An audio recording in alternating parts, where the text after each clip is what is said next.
Stop waiting for the apology.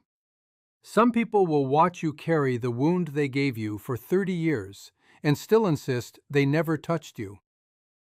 I am 82. For 50 years, I was the only doctor in a country town of about 900 people, with my black bag on the truck seat and a hospital a long drive over a bad road. I sat beside more than 1,000 people in their final hours. The words that trapped them were rarely cruel words.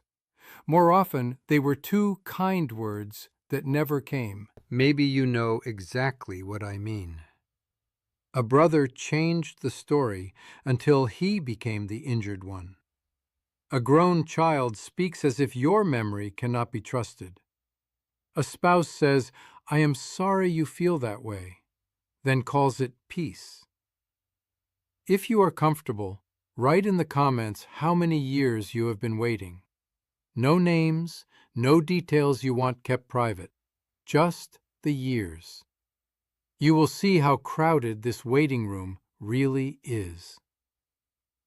In October of 1987, Caleb Mercer came into my office above the hardware store. He was 64, broad through the shoulders, with a red mark where his feed cap sat.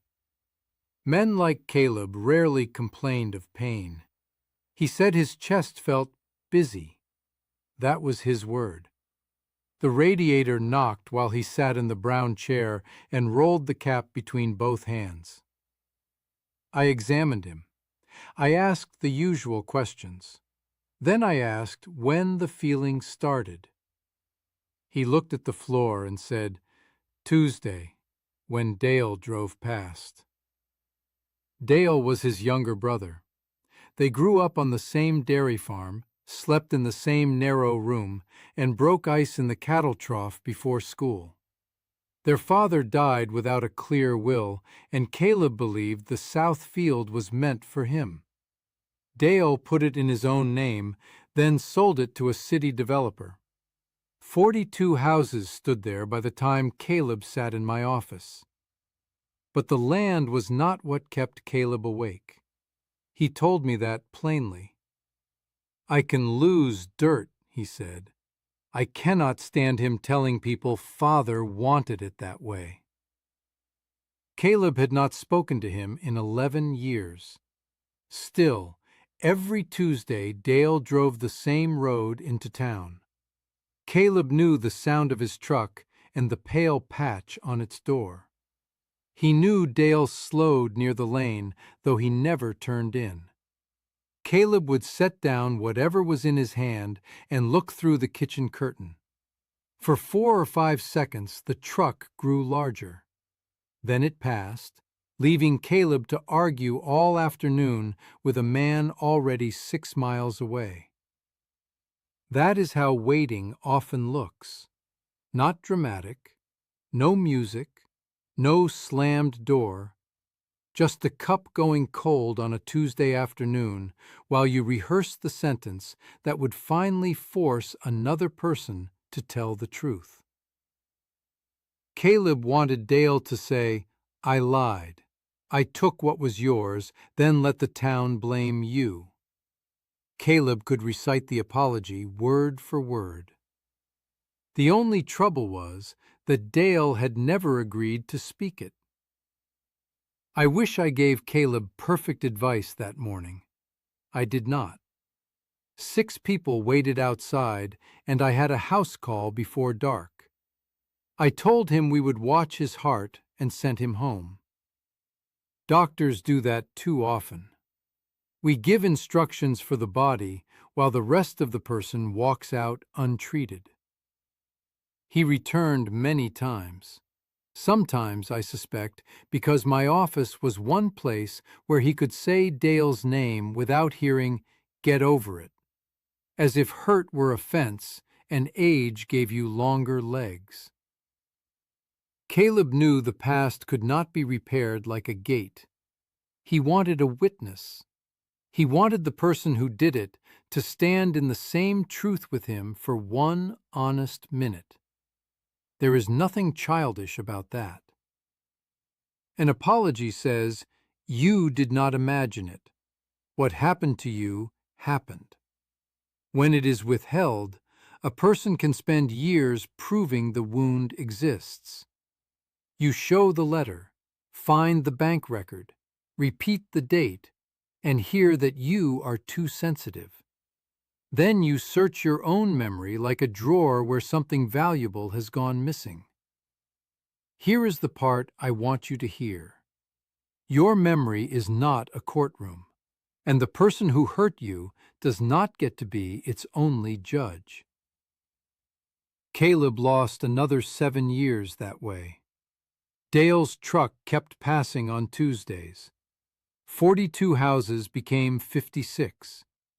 A maple grew high enough to hide the road, so Caleb cut off 2 branches.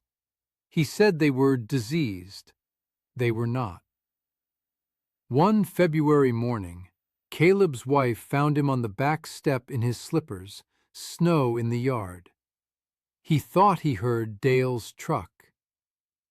That was when his wife, Ruthie, stopped being gentle about it. She drove him to my office, walked him upstairs, and sat beside him while I listened to his chest. When I finished, she looked at him and said, "He took 1 field, Caleb. You have handed him the whole farm since." Caleb became cold with anger. He buttoned his coat wrong and walked out. Ruthie stayed in the chair, her eyes full. "Was I wrong?" she asked. I told her no. Then I told her being right might not make supper any easier. That made her laugh, a small, tired laugh. She said, "Doctor, supper has not been easy since Reagan took office." Her tired laugh let us both breathe. Then she fixed Caleb's coat buttons in the waiting room while he pretended not to notice. They went home together. Nothing was solved. About a month later, Caleb did something nobody expected. He moved the kitchen table. For years, it had sat beside the front window, where he could see the road. He carried it to the back of the house, near a smaller window that looked over the barn and a pear tree. Ruthie told me he complained for 3 days that the morning light was wrong. Then he stopped looking toward the lane every Tuesday. Dale still drove past. Caleb still knew it. But he no longer arranged the furniture around the possibility that his brother might turn in. That was the beginning. Not forgiveness, not reunion. A table moved 6 yards across a farmhouse kitchen. People like clean stories, so this is where I should tell you Caleb became free. He did not. Some weeks he pitied Dale. Other weeks he called him a thief. Once, after months of silence on the subject, he saw Dale at the post office and came to me shaking so hard he could not sign his name. But Caleb began having Tuesdays again. He and Ruthie ate lunch by the back window and watched finches tear at the pear blossoms. He repaired clocks for neighbors, badly at first, then well enough that people brought him more. He built a kitchen shelf that leaned to the left. Ruthie kept it exactly as he made it. The wound stayed. The waiting grew smaller. There is a difference between pain and waiting. Pain says, "This mattered." Waiting says, "My life cannot move until the person who hurt me gives permission." One of those may stay with you. The other is a room you can walk out of. Years later, Caleb became very ill. By then, I had known him for more than 2 decades. He was thin, and Ruthie had been gone almost 3 years. His bed stood in the front room because the stairs were too much. I visited on a wet April evening, carrying my black bag through mud that pulled at my boots. Someone else was in the room.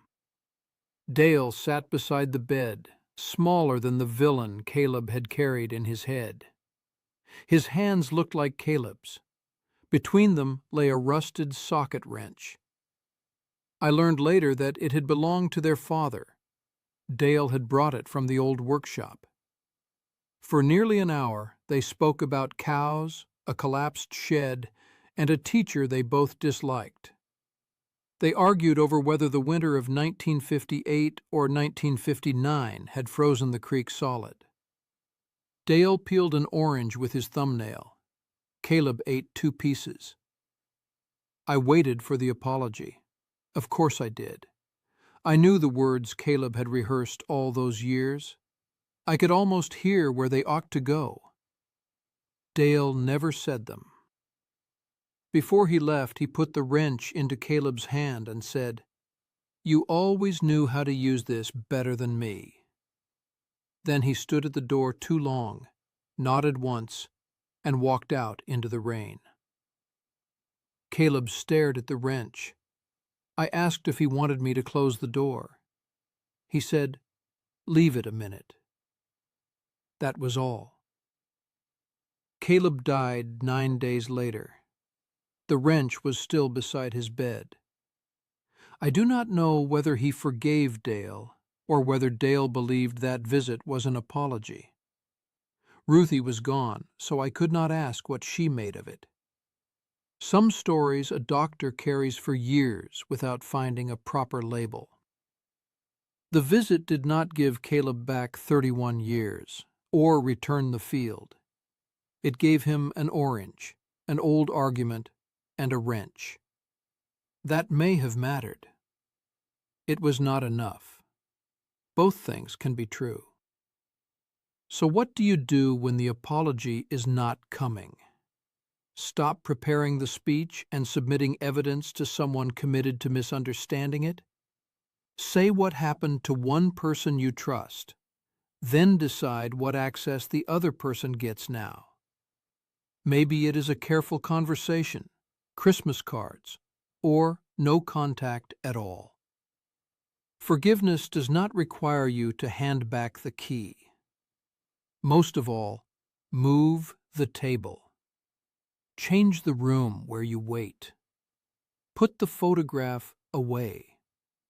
Stop checking whether they called. Give Tuesday another job. The body understands a changed habit before the heart has words for it. Do not demand that you feel peaceful. Caleb did not. Just stop giving the absent person the best chair in every room you enter. If this brought someone to mind, leave a like so it reaches another person still watching the road. In the comments, tell me what you want to give your Tuesday back to. A garden, a friend, a quiet lunch, even an old clock that needs fixing. Subscribe if you would like to sit with me again. I read these comments in the evening with my tea. The apology may come badly, late, or not at all. You are still allowed to live in a house that no longer faces the road. That permission is yours. It does not belong to the person who hurt you. Move one small thing today, even if it is only your chair. Give your eyes somewhere kinder to rest. I am George. Take good care of yourself, my friend, and I will see you next time.